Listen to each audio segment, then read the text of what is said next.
پاس موٹریں ہیں، کاریں ہیں، ہوائی جہاز ہیں، حکومت ہے، سلطنت ہے، فوج ہے، سپاہ ہے، خزانہ ہے، سونا چاندی ہے، پلازے ہیں، بلڈنگیں ہیں، زمینیں، بہت کچھ ہے. لیکن اگر آج میری آنکھیں بند ہو جائیں تو یہ ساری چیزیں ختم ہو جائیں گی کہ نہیں؟ میرا نام تو ختم، مجھے تو کچھ بھی نہیں ملے گا، سب کچھ پیچھے رہ جائے گا. میرے ساتھ کیا جائے گا؟ میرا ایمان اور اللہ کا قرآن، یہ ساتھ جائے گا. اس لیے فرمایا تم میں بہترین وہ آدمی ہے جو اس چیز کو حاصل کرے جو سب سے بہترین ہے.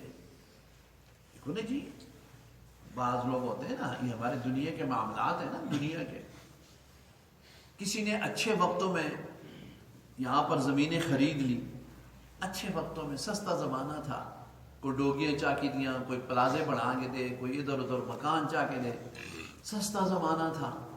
اب اس کی اولاد مزے کرتی ہے، سارے کہتے ہیں بہت سیاح آدمی ہے جی، کاکوڑی بہت سیانے، انہیں پیسے ضائع نہیں کیتے. یہ دیکھو نا، یہ مکان ہے 2000 تو نہ کیتے، یہ جڑی بلڈنگ ہے نا یہ 6000 دینا پڑیں گے، یہ 10,000 دیا 10 دکانیں کی نے، آج کروڑ کروڑ روپے دی دکان ہے جی. ساڑھے کاکوڑی بہت سیانے ہے. اور جس نے دنیا کچھ بنا لی نا، اس کو سارے بہتر کہتے ہیں، سمجھدار کہتے ہیں، اچھا کہتے ہیں.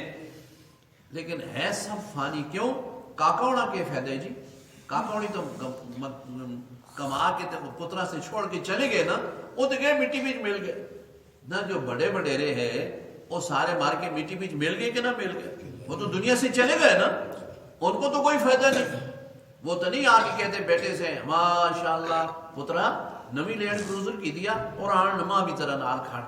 وہ کپڑا جو آن کتنی آتا نا، وہ تو گیا کپڑا چلا گیا. باقی پیچھے اولاد مزے کرتی ہے، پتر مزے کرتے ہیں، پوترے پڑ پوترے. وہ بیچارہ جس سب کچھ کمائے یا اسا کچھ بھی نہ ملے، سب کچھ اتھے رہ گیا. لیکن ساتھ کون سی چیز جاتی ہے؟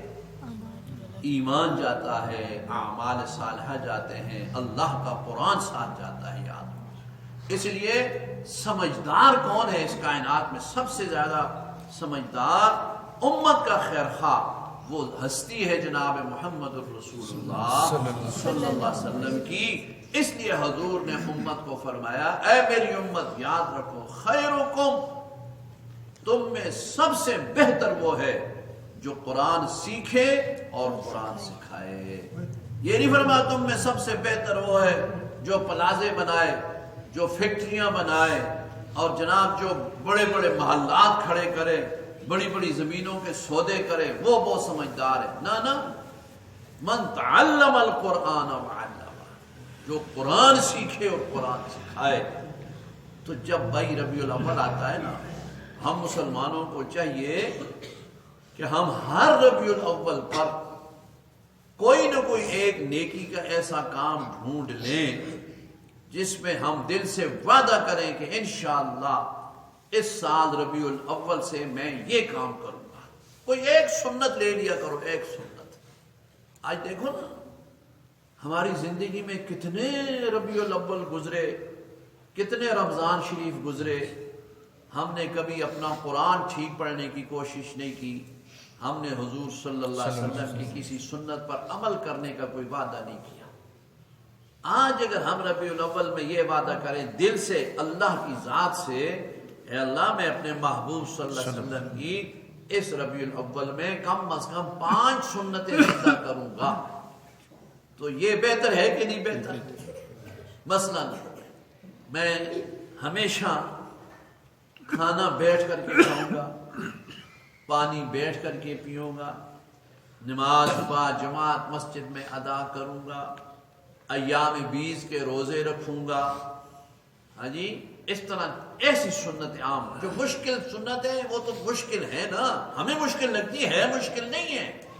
یہ یاد رکھو، آج کل لوگوں کو سب سے بڑی سنت جو مشکل لگتی ہے نا، وہ کون سی ہے بھائی؟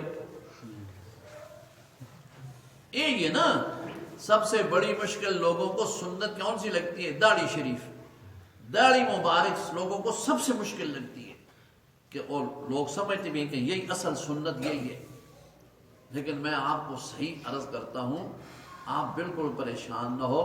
اب دیکھو یہ میری داڑھی ہے نا، الحمدللہ بڑی داڑھی ہے نا، یہ اس کا کوئی وزن نہیں ہے، کوئی بھاری نہیں، وہاں کوئی بھار نہیں لگتا، تو اس میں لگتا ہے جی بھار؟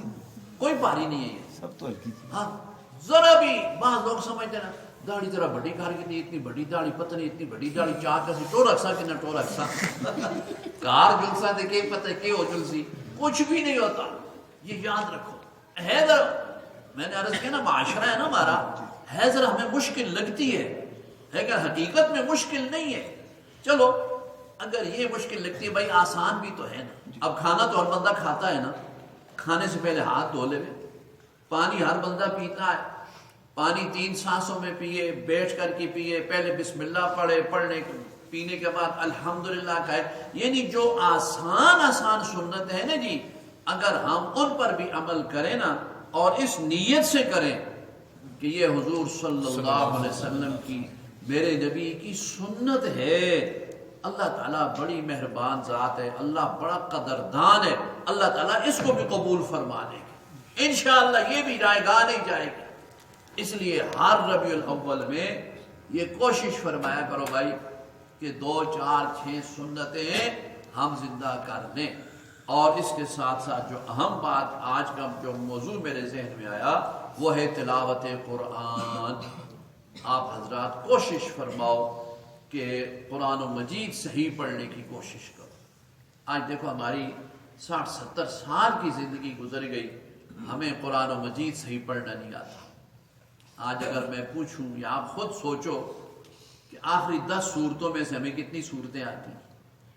آخر 10 صورتیں اگر ہم ایک سال میں اگر ایک صورت بھی یاد کرو نا بھائی تو 10 سال میں 10 صورتیں یاد ہو جاتی ہیں. لیکن ہم نے یاد کی ہے، ہم نے اس طرف توجہ ہی نہیں کی. مشکل نہیں ہے، توجہ ہماری ادھر نہیں ہے. کوشش کرو. آپ کے یہاں الحمدللہ مدرسہ ہے، بچے پڑھتے ہیں، استاذ موجود ہوتے ہیں، قاری صاحب ہوتے ہیں. آپ بڑے بھی بیٹھ کر کے اس قرآن مجید پڑھا کرو، کوئی وقت نکال لو اور اس میں اپنا قرآن مجید ٹھیک کرنے کی کوشش کرو.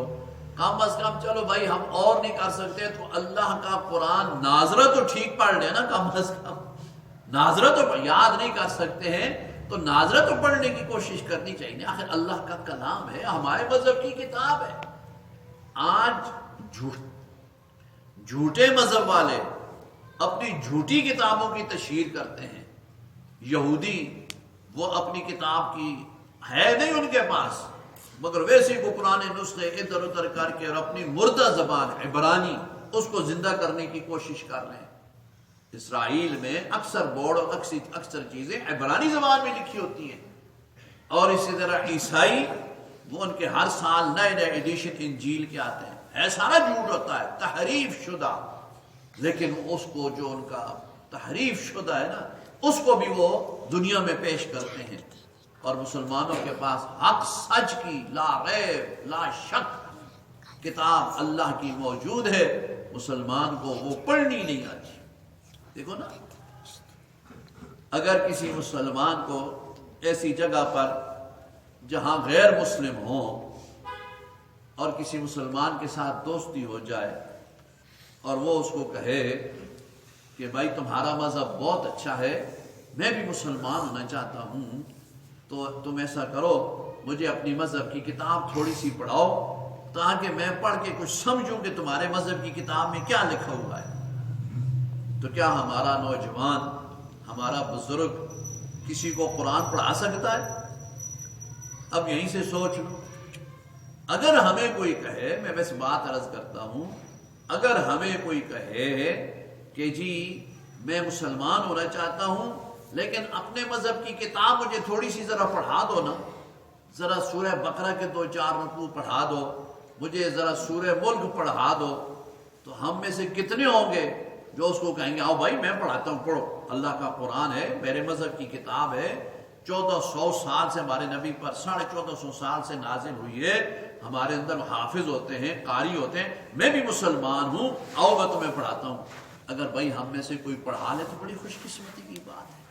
اور اگر نہیں، اور ایسا ہی ہے کہ 99% مسلمانوں کو اللہ کا کلام صحیح پڑھنا نہیں آتا، اس لیے کوشش کرو بھائی کہ قرآن مجید کی تلاوت کرو، اچھا پڑھنے کی کوشش کرو، تھوڑا سا وقت دیا کرو. آخر ہم نے ساری زندگی دنیا کے لیے گزار دی، ساری زندگی ہم نے کیا کیا بھائی؟ میں اپنا عرض کرتا ہوں، ہم نے کیا کیا؟ ہم نے اپنی نماز ٹھیک نہیں کی، ہمیں کلمہ ٹھیک نہیں آتا، ہم اذان نہیں دے سکتے، ہم اقامت نہیں کہہ سکتے. جب جو بانگی ہوتا ہے نا، وہ اگر موجود نہ ہو، خادم نہ ہو، طالب علم نہ ہو، یا جو بانگ دیتا ہے ہمیشہ وہ نہ ہو نا، اور امام صاحب مصلی پر کھڑے ہو جائیں، پیچھے سارے مقتدی کھڑے ہوتے ہیں اور پکے نمازی بھائی، کسی نے 50 سال ہو گئے نماز پڑھ رہا ہے، کوئی 40 سال ہو گئے نماز پڑھ رہا ہے، تو وہ جو پیچھے کھڑے ہوتے ہیں نا، وہ پھر ایک دوسرے کو دیکھتے ہیں، تو ہی آ جاؤ. وہ جو پیچھے کھڑے، آپ کا میں نہیں کہتا، میں اپنے علاقے کا کہتا ہوں کہ وہ ایک دوسرے کو پھر کہتے ہیں، امام صاحب کھلتے ہیں، بڑی دیر ہوگی، پیچھے مڑ کے دیکھتے ہیں، کیاں دوئیاں تریاں، انہاں بچوں کوئی چہرہ اے جا نہیں جڑا اے پھر آخر میں اقامت آختا جی ہم اقامت نہیں کہہ سکتے. یہ کیوں؟ اس لیے ہم نے کبھی اس طرف توجہ نہیں کی. مشکل بات نہیں ہے بھائی، آسان ہے، ہم نے توجہ نہیں کی. کبھی ہم بیٹھ جائیں قاری صاحب کے پاس، مجھے اذان سکھاؤ جی، میری اقامت سنو جی، یہ چلو میری نماز سنو، میری دعا قنوت سنو، یہ ایک فکر لگ جائے نا، فکر، پھر آگے راستے خود بخود کھلتے رہتے ہیں. اللہ تعالی ہمیں دین کی فکر نصیب فرمائے اور سرکار دو عالم صلی اللہ علیہ وسلم سے سچی محبت نصیب فرمائے، اور حضور نے جو ارشاد فرمایا اللہ تعالی ہمیں اس پر بھی عمل کی توفیق عطا فرمائے، اور کم از کم درجے میں اس ربیع الاول میں اللہ ہمیں توفیق دے کہ ہم کم از کم حضور کی 5 سنتیں زندہ کرنے کا اللہ سے وعدہ کریں، اور قرآن مجید کم از کم آخری 10 سورتیں صحیح پڑھنے کا اللہ سے وعدہ بھی کریں، اور اس کے لیے محنت بھی کریں، اس کے لیے کوشش بھی کریں. اللہ تعالیٰ سب کو اس کی توفیق عطا فرمائے. محنت کریں گے نا بھائی؟ کوشش کریں گے نا؟ قاری صاحب کے پاس نام لکھاؤ، ایک جماعت بناؤ، اور جو آپ کے پاس وقت ہو، استاد ہر وقت موجود ہوتا ہے. سب تو لسا اس دور میں سب تو لسا امام ہی ہوتے ہیں. کوئی مقتدی آدمی، استاد جی بیو جی ذرا ایک منٹ، ہاں بھائی کی گل، بیو جی ذرا میری اذان سنو جی، اذان سناؤ. بیو جی استاد جی ذرا 2 منٹ بیٹھو جی، استاد بیٹھ جاتے ہیں چپ کر کے. کی گل ہے بھائی، میری ذرا آخری ایک سورت سنو جی، میں یاد کی تھی ذرا سن گئے ہو، دیکھو اس کا کتنا فائدہ ہوگا. یہ کر لو گے بھائی؟ اللہ تعالیٰ توفیق عطا فرمائے. وآخر دعوانا ان الحمد للہ رب العالمین.